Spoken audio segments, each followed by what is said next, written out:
অন্যের সফলতা দেখে নিরাশ না হয়ে নিজেকে তৈরি করো আরও ভালো কিছু করার জন্য। হ্যালো এভরিওয়ান, আসসালামু আলাইকুম। সবাই কেমন আছেন? আশা করছি সবাই ভালো আছেন। আমি অর্গানিক শপ থেকে তানিয়া বলছি। আমার নতুন একটি ডেইলি ব্লগে আপনাদের সবাইকে স্বাগতম। কে কোথায় থেকে দেখছেন এবং আমার ভিডিওটা সম্পূর্ণ দেখার জন্য অনুরোধ করছি।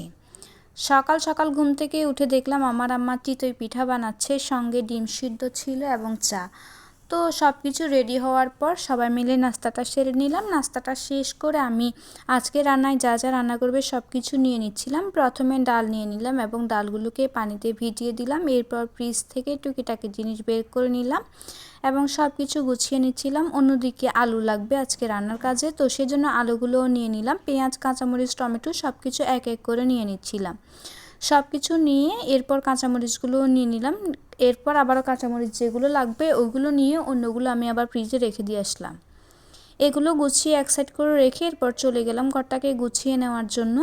তো এক এক করে প্রত্যেকটা খাটকে গুছিয়ে নিচ্ছিলাম। আসলে শীতকালে খাট গোছানোর মতো বিরক্তিকর কাজ আর একটাও নয়। অনেকগুলো কাঁথা কম্বল থাকাতে অনেক বেশি লেট হয়ে যায় গোছগাছ করে আসতে। তো এক এক করে প্রত্যেকটা খাট গোছানোর পরে আমি অনেকগুলো শুকনো জামা কাপড় ছিল সেগুলোও গুছিয়ে নিলাম। সেগুলো গোছগাছ শেষ করে আমি ঘরটাকে ঝাড়ু দিয়ে নিলাম এবং ঘরটাকে সুন্দরভাবে গুছিয়ে আসার পর আমি ভেজা জামা কাপড়গুলোও রোদে দিয়ে আসলাম।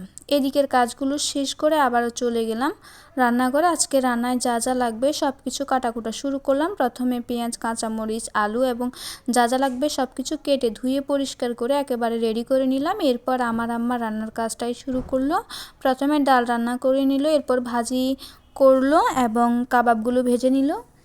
সব কাজ শেষ করে সবাই ফ্রেশ হয়ে এরপর দুপুরের খাওয়া দাওয়া শেষ করে নিলাম। আজকে দুপুরের খাওয়া দাওয়ার ওই ভিডিওগুলো নেওয়া হয় নাই। তো এরপর সবাই একটু রেস্ট নিলাম। রেস্ট নেওয়ার পর বিকালে আমি জামা কাপড়গুলো সুন্দরভাবে গুছিয়ে নিলাম। আসলে জামা কাপড়গুলো গুছিয়ে এরপর যার যার জামা কাপড় যেখানে রাখা হয় সেখানে রেখে আসলাম। আবারও চলে গেলাম রান্নাঘরে। রান্নাঘরে গিয়ে দেখি আমার আপু একদিকে নুডলসগুলোকে সিদ্ধ করে নিল, এরপর পেঁয়াজ, কাঁচামরিচ, টমেটো সব কিছু কেটে নিল। এরপর ময়দা দিয়ে একটা গোলা তৈরি করে নিল।